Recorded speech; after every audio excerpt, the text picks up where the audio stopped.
Good morning students. कैसे हैं आप सब? मैं उम्मीद करती हूँ कि आप सब अच्छे हैं। Students, Guru Tegh Bahadur public school online classes की तरफ से क्लास 5 में मैं आप सबका स्वागत करती हूँ। आज मैं आपको आपकी हिंदी की जो बुक है उसका लेसन 11 है, नीति के दोहे, वह पढ़ाऊँगी। आप ध्यान से इसको पढ़िएगा। स्टूडेंट्स, जैसा कि आपके सामने आपका लेसन 11 है, नीति के दोहे। इनसे हमें कुछ ना कुछ शिक्षा मिलती है। जैसे पहले जो आपको सामने पिक दिखाई दे रही है, यह कबीरदास जी की है। कबीरदास जी ने जो दोहे लिखे हैं उनका अर्थ हम देखेंगे। पहला देखिए, बुरा जो देखन मैं चला, बुरा ना मिलिया कोई, जो दिल खोजा आपना, मुझसे बुरा ना कोई। इसमें कबीरदास जी कहते हैं कि देखन यानी देखने के लिए, मिलिया यानी मिला, आपना यानी अपना। तो इसमें कबीरदास जी कहते हैं कि जब मैं दुनिया में बुरे से बुरा व्यक्ति को ढूंढ रहा था या बुरे व्यक्ति को ढूंढने निकला तो मुझे कोई भी बुरा व्यक्ति दिखाई नहीं दिया। लेकिन जब अपने ही दिल की तलाश की, जब मैंने अपने ही दिल की तलाश की तो मैंने क्या पाया? मैंने ये पाया कि खुद से ज़्यादा बुरा कोई भी नहीं होता, यानी सबसे बुरा मैं ही हूँ। भाव क्या है इसमें? कबीरदास जी ये कहना चाहते हैं कि हमें स्वयं की बुराई पहले देखनी चाहिए, न कि किसी सामने वाले व्यक्ति को बुरा कहना चाहिए। दूसरा देखिए, गुरु गोविंद दो खड़े, काके लागू पाए, बलिहारी गुरु आपरी, गोविंद दियो बताए। इसमें कबीरदास जी कह रहे हैं कि गोविंद यानी किसके लिए? ईश्वर के लिए। गुरु यानी जो हमारा गुरु है या टीचर है। दो यानी दोनों। काके यानी किसके। बलिहारी का अर्थ होता है न्योछावर। आपने यानी आपकी। साईं का अर्थ होता है भगवान। साईं तो आगे वाले दोहे में है। गुरु गोविंद दो खड़े, तो कबीरदास जी कह रहे हैं कि मेरे सामने मेरे गुरु और मेरे ईश्वर दोनों खड़े हैं। अब मैं पहले किसके चरणों को प्रणाम करूं? काके लागू पाए, मैं पहले किसके चरणों को प्रणाम करूं? अर्थात दोनों में से मैं आप किसको बड़ा मानूं, क्योंकि मेरे सामने तो दोनों ही बड़े हैं। फिर मैंने अपने मन में विचार किया कि मुझे अपने गुरु पर न्योछावर होना चाहिए और उनका उपकार मानना चाहिए। गुरु मतलब जो हमारे गुरु हैं, हमारे अध्यापक अध्यापिकाएं हैं। हमें सबसे पहले उनके चरण स्पर्श करने चाहिए, उनको बड़ा मानना चाहिए और उन्हीं का उपकार करना चाहिए, क्योंकि उन्हीं के कारण आज मैं अपने ईश्वर तक पहुंचा हूँ या आज मुझे ईश्वर तक पहुंचने का मार्ग मिला है। तो यहाँ पर हमें अपने गुरु को और अपने ईश्वर को दोनों को ही बड़ा मानना चाहिए। लेकिन दोनों में से अगर बड़ा मानने को कहा जाए तो गुरु, क्योंकि गुरु ने ही तो हमें मोक्ष प्राप्ति का मार्ग दिखलाया है, ईश्वर के मिलने का मार्ग दिखलाया है। तीसरा देखिए, कबीरदास जी का जो नेक्स्ट दोहा है, साईं इतना दीजिए जामै कुटुंब समाए, मैं भी भूखा न रहूं, साधु न भूखा जाए। इसमें कबीरदास जी कह रहे हैं साईं यानी भगवान, कुटुंब का अर्थ होता है परिवार, ठीक है। साधु ने भूखा जाए, साधु का अर्थ होता है सज्जन या संत। तो इसमें कबीरदास जी कहते हैं भगवान से निवेदन करते हुए कि हे भगवान, आप मुझ पर कृपा कीजिए और कृपा कर इतना धन दे दीजिए जिससे मेरे परिवार का भरण पोषण हो जाए, यानी वो भूखे न रहें और इसके साथ मैं भी भूखा न रहूं। वो कह रहे हैं ना कि साईं इतना दीजिए, हे ईश्वर आप मुझे कृपा कर इतना धन दीजिए जो मेरे कुटुंब समाए, यानी खानदान तक समा जाए। कुटुंब का अर्थ मैंने बताया परिवार या खानदान। मैं भूखा न रहूं, वो कह रहे हैं कि मैं भी भूखा न रहूं। तो न तो मैं भूखा रहूं और न ही मेरे द्वार पर आए हुए साधु सज्जन संत जो हैं वो भी भूखे न जाएं, मैं उनका सत्कार सम्मान कर सकूं। और इसके अतिरिक्त मुझे अधिक धन नहीं चाहिए। कबीरदास जी अपने इस दोहे के माध्यम से हमें यह शिक्षा देना चाहते हैं कि हमें भगवान से कभी भी इतना ज़्यादा नहीं मांगना चाहिए। हम हर समय कहते हैं ना कि हे भगवान मुझे ये नहीं मिला, ये नहीं मिला, लेकिन हमने कभी ये सोचा है कि हमें जितना मिला है वह तो हमारे लिए बहुत है ना? इससे अधिक हम क्या करेंगे लेकर? हमें सिर्फ इतना ही चाहिए जिससे कि मेरे परिवार का भी भरण पोषण हो जाए, मैं भी भूखा न रहूं और मेरे द्वार पर आए हुए कोई भी साधु संत सज्जन लोग जो हैं वो भूखे न जाएं, मैं उनका सम्मान कर सकूं। ये थे कबीरदास जी के 3 दोहे। इन दोहों के माध्यम से उन्होंने हमें उच्च जीवन जीने की शिक्षा दी गई है, जिससे कि हम साधारण जीवन भी जिएं, न किसी को दुख पहुंचाएं और दूसरों की बुराई देखने से पहले अपने आप की बुराई देखनी चाहिए, तभी हम अपने जीवन में सफल हो सकेंगे। ये थे कबीरदास जी के दोहे। अब हम पढ़ते हैं रहीमदास जी के दोहे। हम जैसे कि पढ़ते आ ही रहे हैं, जो रहीमदास जी हैं वो भी क्या हैं? वो भी एक महान कवि थे। उन्होंने भी अपनी जो ज़िंदगी है, अपने जो जीवन है उसमें हमें बहुत कुछ बातें सिखाई हैं। जैसे इसमें पहला देखिए, रहीमन धागा प्रेम का मत तोड़ो छिटकाए। छिटकाई यानी झटका देकर यानी एकदम से। टूटे से फिर न जुड़े, जुड़े गांठ पड़ जाए। तो इसमें रहीमदास जी कहते हैं कि हमें रहीमन धागा प्रेम का, प्रेम रूपी धागे को कभी भी झटका देकर नहीं तोड़ना चाहिए, यानी बिना सोचे समझे हमें कोई भी रिश्ता नहीं तोड़ना चाहिए, चाहे वो प्रेम का हो। जिस प्रकार कहते हैं ना टूटे से फिर न जुड़े, जिस प्रकार धागा होता है ना, धागा तोड़ते हैं हम तो क्या वो जुड़ जाता है दोबारा? नहीं ना। उसी प्रकार जब धागा नहीं जुड़ता तो फिर ये तो हमारा प्रेम है, तो प्रेम कैसे जुड़ जाएगा? और यदि हमने जोड़ भी दिया धागे को, यदि मान लीजिए हमने तोड़कर जोड़ा है तो उसमें गांठ पड़ जाती है ना।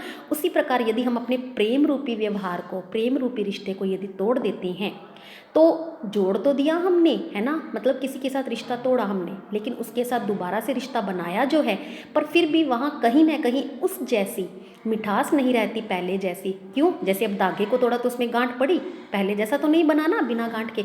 उसी प्रकार रिश्ते भी एक धागे जैसे होते हैं, कोमल होते हैं, नाजुक होते हैं, हमें झटका देकर उस रिश्ते को एकदम से नहीं तोड़ना चाहिए।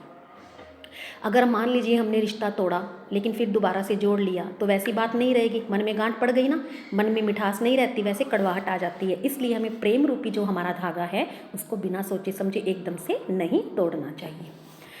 इनका जो रहीमदास जी का जो दूसरा दोहा है वह है, बड़े बड़ाई न करे, बड़े न बोले बोल, रहीमन हीरा कब कहे, लाख हमारो मोल। तो रहीमदास जी कहते हैं कि बड़े बड़ाई ना करें। जो बड़े लोग होते हैं ना वो अपनी बड़ाई नहीं करते हैं, बड़ाई यानी प्रशंसा नहीं करते हैं, बोल यानी कथन, और मोल होता है मूल्य। तो रहीमदास जी कहते हैं कि जो बड़े व्यक्ति होते हैं ना, जो हृदय से कोमल होते हैं, दयालु होते हैं, वह कभी भी अपनी प्रशंसा स्वयं नहीं करते हैं, बड़ाई यानी अपनी प्रशंसा स्वयं नहीं करते हैं, तथा कभी भी अपने बारे में लिखा है ना इसमें, जैसे बड़े न बोले बोल, तो वो कभी बड़ी बड़ी बातें नहीं करते हैं, अपनी बातों को बढ़ा चढ़ा कर नहीं कहते हैं। रहीमन हीरा कब कहे, लाख हमारो मोल। रहीमदास जी कहते हैं कि जिस प्रकार हीरा जो रत्न है, डायमंड जो होता है ना, तो जिस प्रकार हीरा इतना महंगा होता है, महंगा रत्न होते हुए भी अपने मुँह से कभी अपनी प्रशंसा स्वयं नहीं करता, कभी ये कहता है क्या कि मेरा मूल्य इतने रुपए का है या मैं बहुत ज़्यादा महंगा हूँ, नहीं ना। तो उसी प्रकार महान व्यक्ति की तुलना किससे की गई है? हीरे से, डायमंड से।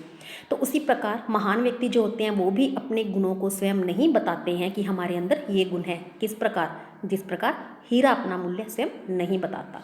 तो रहीमदास जी कहते हैं कि बड़े व्यक्ति अपनी प्रशंसा स्वयं नहीं करते हैं, अपने बारे में बातों को बढ़ा चढ़ाकर नहीं बोलते हैं। जिस प्रकार हीरा इतना महंगा होता है फिर भी अपना मूल्य नहीं बताता, तो महान लोगों की, बड़े लोगों की तुलना किससे की गई है? हीरे से। जिस प्रकार हीरा अपनी तुलना कर रहा है बड़े व्यक्ति से, अर्थात कहने का मतलब है कि हीरा कभी ये नहीं कहता कि मेरा मूल्य इतना है, मैं महंगा हूँ, वो अपनी बड़ाई नहीं करता। उसी तरह से बड़े लोग भी अपनी बड़ाई नहीं करते। नेक्स्ट देखिए, तरुवर फल नहीं खात है, सरवर पिय न पान, कह रहीम पर काज हित, संपत्ति संचही सुजान। तो इसमें तरुवर यानी वृक्ष, खात है यानी खाता है, सरवर होता है बेटा सरोवर, पान यानी पानी, पर काज, पर यानी दूसरे के, काज यानी कार्य के लिए, पर काज दूसरों के काम के लिए, हित होता है भलाई। आगे है संचही यानी संचय करते हैं, इकट्ठा करते हैं, एकत्र करके रखते हैं, ठीक है। सुजान होता है सज्जन लोग। तो रहीमदास जी कहते हैं कि जिस प्रकार वृक्ष अपना वृक्ष कभी भी अपना फल नहीं खाते, लिखे ना तरुवर फल नहीं खाते, तरुवर यानी वृक्ष। जिस प्रकार वृक्ष अपना फल स्वयं नहीं खाते हैं और सरवर पिए ना पान, सरोवर भी क्या है, अपना पानी स्वयं नहीं पीते हैं, बहता रहता है ना पानी, हम देखते हैं। उसी तरह से वृक्षों के फल भी लगे रहते हैं, वो अपने फल स्वयं नहीं खाते हैं। कह रहीम पर काज हित, कहते हैं कि वे स्वयं जो जिस तरह से वृक्ष अपने फल नहीं खाते, सरोवर अपना पानी नहीं पीते, उसी तरह से वे दूसरों के काम आते हैं। तो सज्जन व्यक्ति भी जो होते हैं ना, वो दूसरों के हित के लिए, कर रहीम पर काज हित, दूसरों की भलाई के लिए, संपत्ति संचयी सुजान, अपनी संपत्ति का संचय करके रखते हैं। क्यों? दान में देने के लिए, है ना। जहाँ पर उनको ज़रूरत महसूस होती है कि यहाँ पर इस व्यक्ति को दान चाहिए, तो वह अपनी संपत्ति का थोड़ा सा हिस्सा दान में दे देते हैं। अर्थात वे ये सोचते हैं कि दूसरों की भलाई के काम आना ही हमारा मुख्य जो है वो लक्ष्य है। इसी तरह से जैसे वृक्ष और सरोवर की तुलना किससे की गई है? उन्हीं लोगों से जो अपनी सुजान लोगों से यानी अच्छे लोगों से, जो अपनी संपत्ति का कुछ हिस्सा दान में दे देते हैं।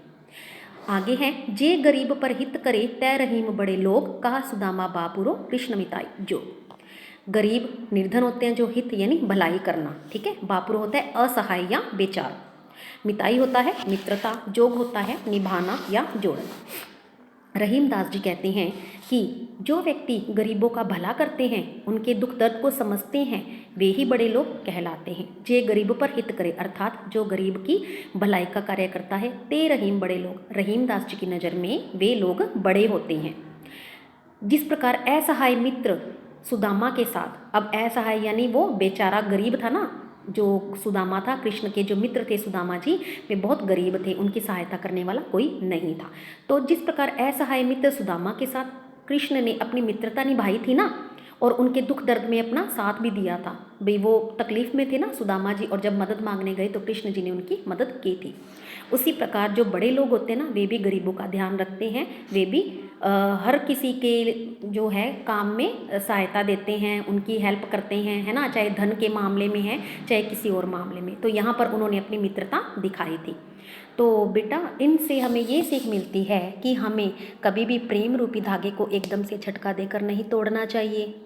फिर उन्होंने ये भी कहा है कि जो बड़े लोग होते हैं वे कभी भी अपनी बड़ाई स्वयं नहीं करते हैं, यानी अपनी प्रशंसा अपने मुँह से कभी नहीं करते हैं।